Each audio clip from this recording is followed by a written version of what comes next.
My life took a significant turn one April morning as the petals of the flowers fluttered in the air. My name is Jane Hansen. I was enjoying my 20th birthday that particular day.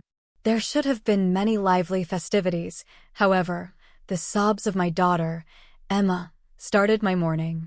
In bed next to me, Emma, who was barely a year old, had woken up thirsty for milk. I jumped to my feet and picked her up in my arms.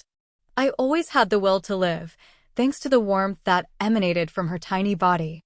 It was the feel of her soft skin, the delicious baby smell. This was the reason I was here. Her velvety black hair was mine, but there was no doubt that her father gave her those soft brown eyes. From time to time, I felt hurt by those eyes, but Emma's naive smile made even that pain feel priceless. I had made an effort to get Emma's father out of my mind.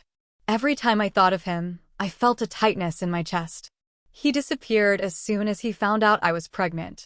He deleted his social media profiles and updated his contact information. He seemed to want to erase his entire life. I remember the last day I saw him, the look on his face as we sat across from each other in a coffee shop still lingers in my mind. The color drained from his face when I told him I was pregnant, followed by the seemingly eternal silence after. He said he needed some time and left. Back then, I was 18, a high school student about to enter college. My life was full of dreams and hopes for the future. The world seemed full of possibilities. I was set to study literature and dreamed of being a writer. On weekends, I went to the movies with my friends, and during the week, I immersed myself in the books at the library. I was a normal high school girl. When I found out I was pregnant, everything changed. My parents' reaction was as expected, or maybe even more intense than I had thought. Shameful. You have stained our family's reputation. My mother's words still echo in my ears. I remember the heavy atmosphere in the living room at dusk that day. My father's deep sighs and my mother's trembling voice filled the silence.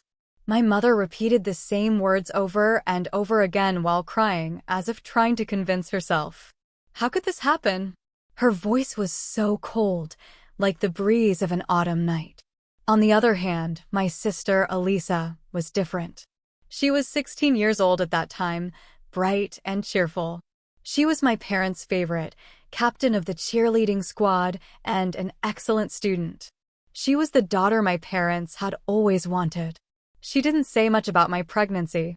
She would just look at me from time to time with compassionate eyes.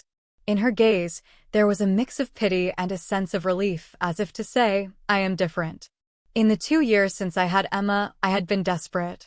I attended community college during the day and worked at a store at night. I cut back on my sleeping hours to study and somehow managed to get a grade in childcare. During this time, my mother primarily cared for Emma.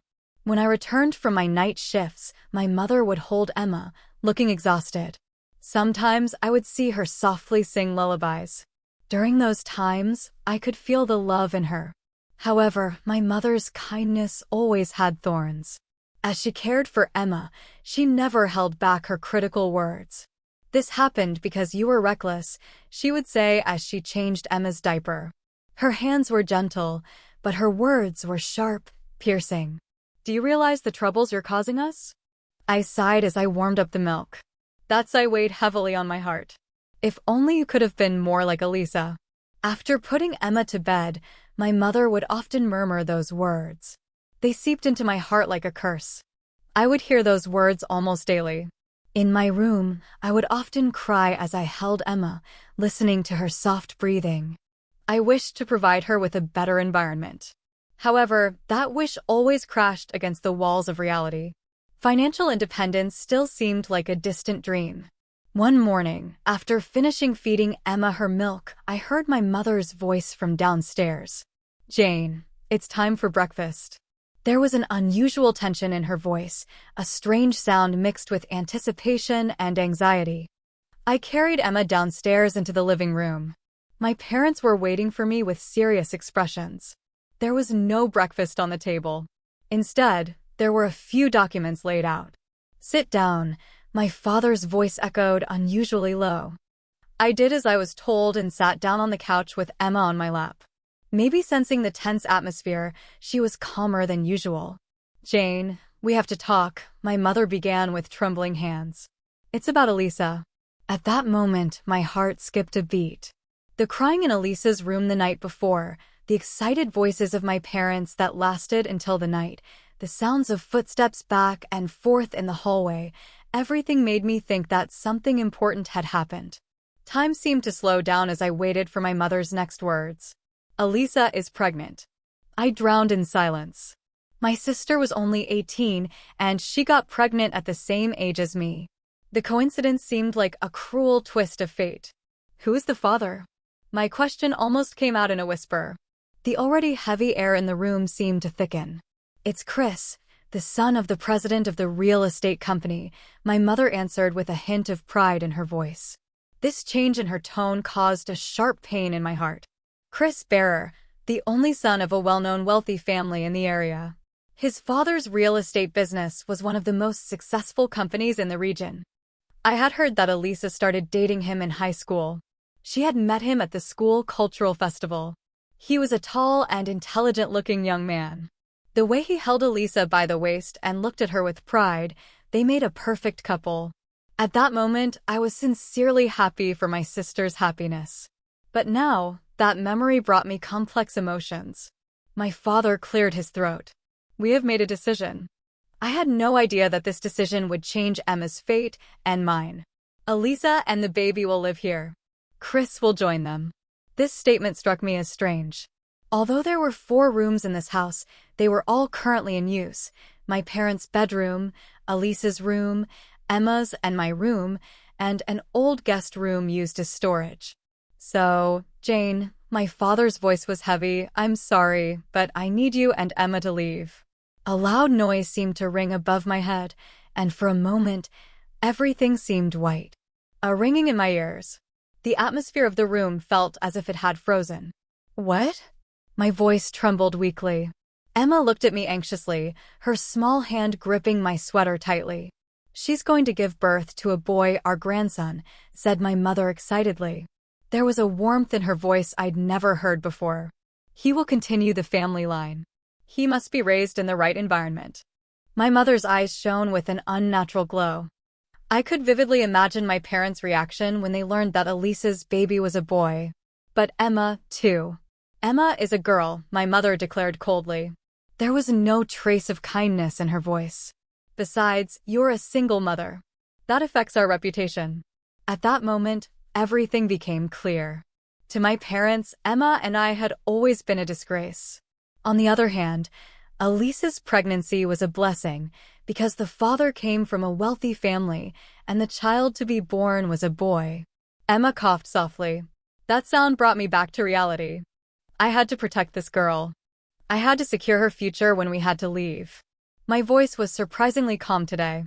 My father replied, "Chris is moving tomorrow." It seemed like a nightmare, but it was reality. "Okay," I said. I got up and hugged Emma. She, unaware of the situation, smiled innocently. That smile almost tore my heart out, but I couldn't cry in front of her. That morning, I frantically packed our belongings, putting the essentials into cardboard boxes. Tears ran down my face. However, they weren't just tears of sadness. They contained anger, disappointment, and, strangely, a feeling of liberation. Living in this house, always aware of the gazes of others, those days were over. Although reality was terrifying, it also marked a new beginning. Elisa remained locked in her room. From time to time, I could hear her cry through the door. The sound of her crying seemed to contain complex emotions. Was it guilt, regret, or simply hormonal changes due to her pregnancy? I couldn't understand. Was my sister's heart suffering from this situation, or was she simply stressed by the pregnancy? Inside me, brotherly love clashed fiercely with feelings of betrayal. In the afternoon, I called my father's sister, my Aunt Susan. My heart pounded as the phone rang. She had always been my ally. Every Christmas, she would knit me handmade sweaters and never failed to send me a handwritten letter on my birthday. She was a warm person. "What?" My aunt raised her voice in anger over the phone. Her voice held surprise, anger, and deep sadness. "They're crazy, those two. Without hesitation, she replied quickly, "Come to my house right now. There is always a room ready for you and Emma." Her words made me cry again this time, from relief. Warm tears ran down my cheeks. For the first time, I felt a glimpse of hope. On the other end of the phone, my aunt continued, "I will come pick you up right now with my car. I will be there in 30 minutes. Just bring whatever you need." Her voice lacked its usual calm, replaced by a resolute strength. "But the luggage. Don't worry. We can come back for it later. Right now, the priority is your safety and Emma's."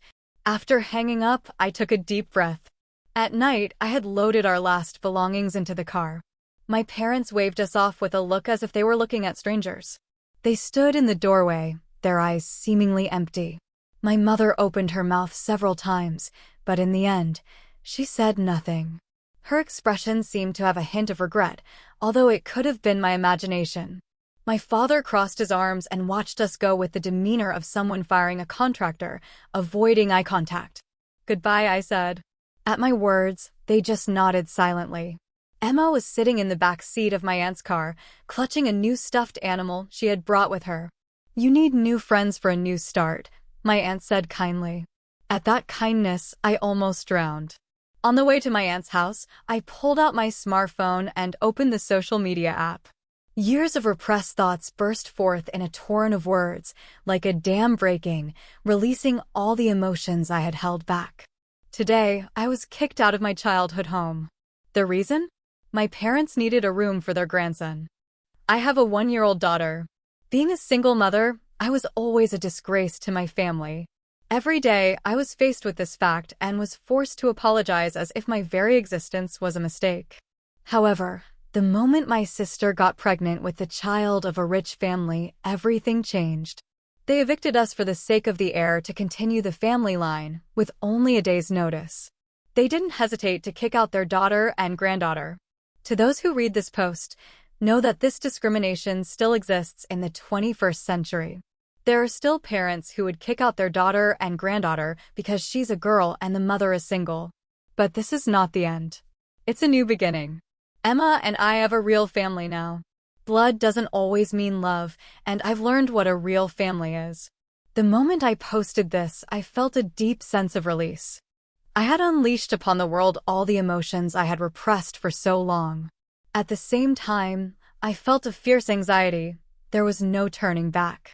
"Are you okay?" my aunt asked me softly.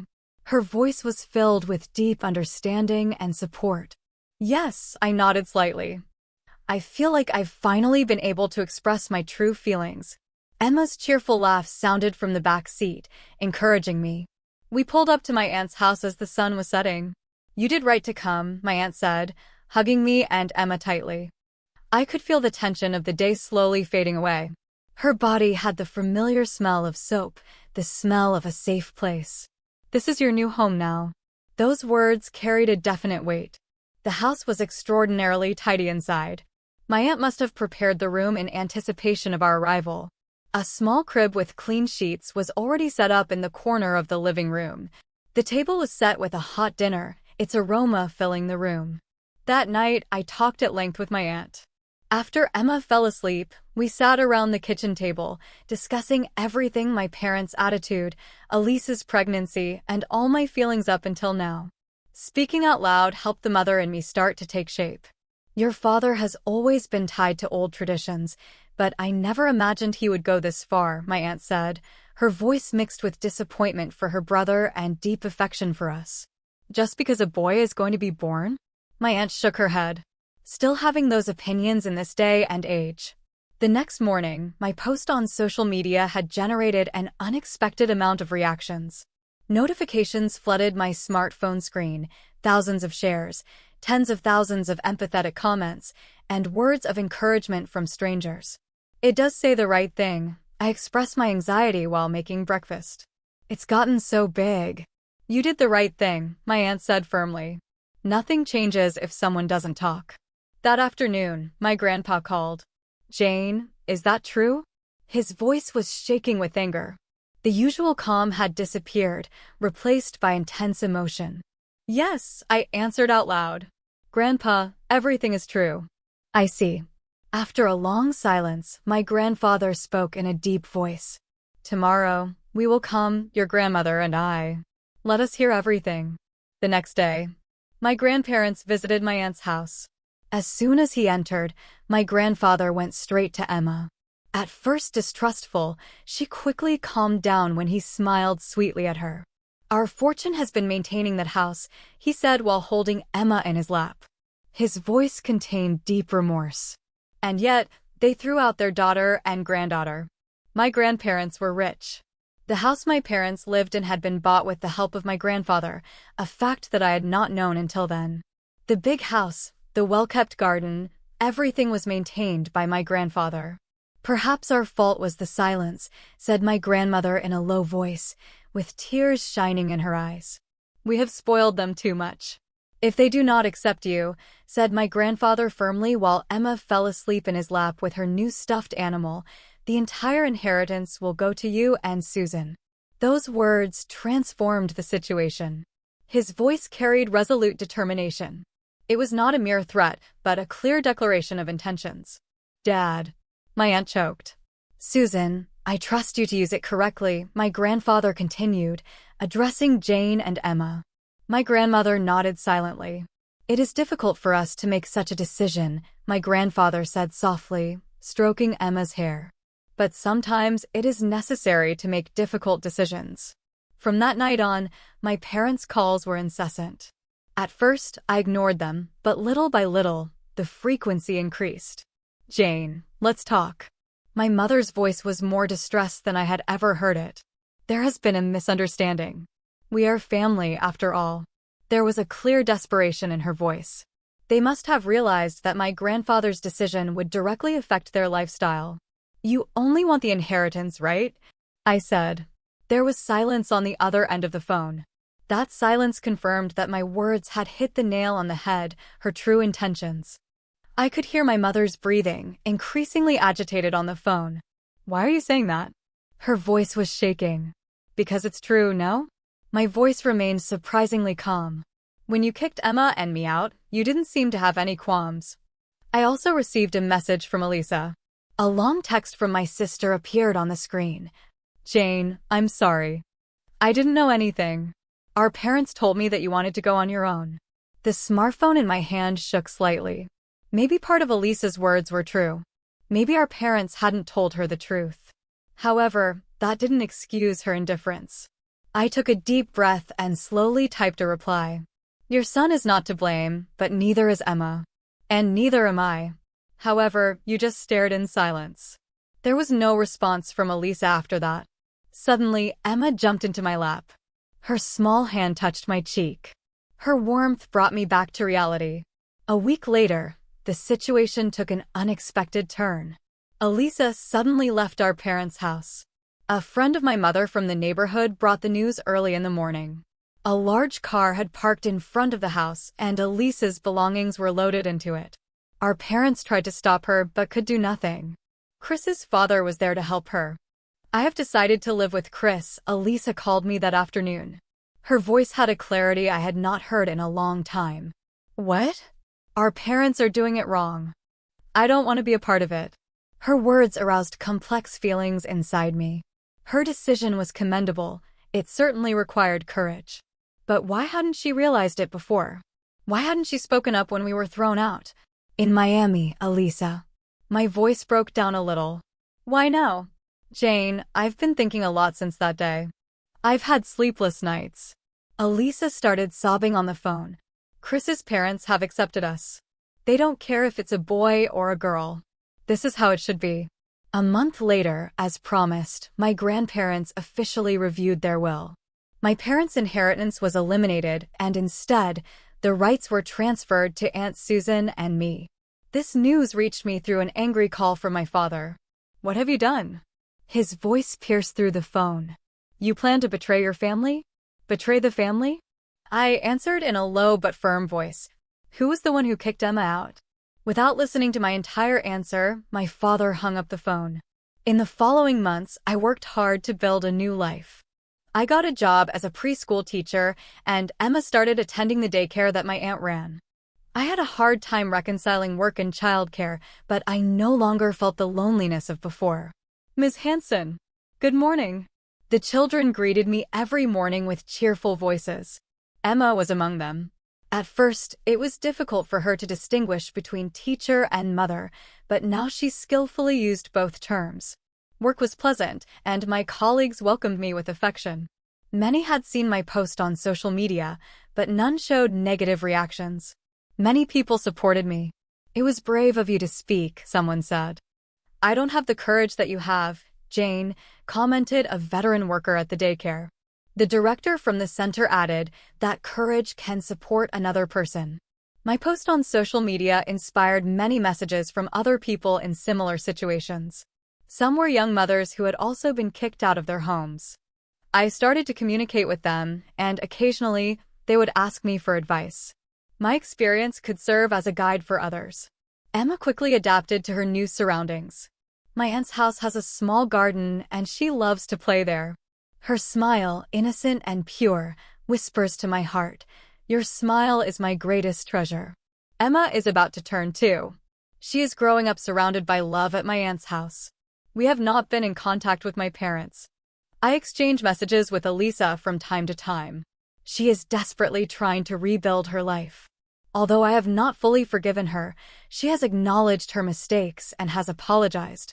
When Emma grows up, I plan to tell her this story. And I will tell her, you have value, regardless of your gender. You are irreplaceable. Now, we are traveling a new path in life. It is not an easy path, but at least we are truly surrounded by family.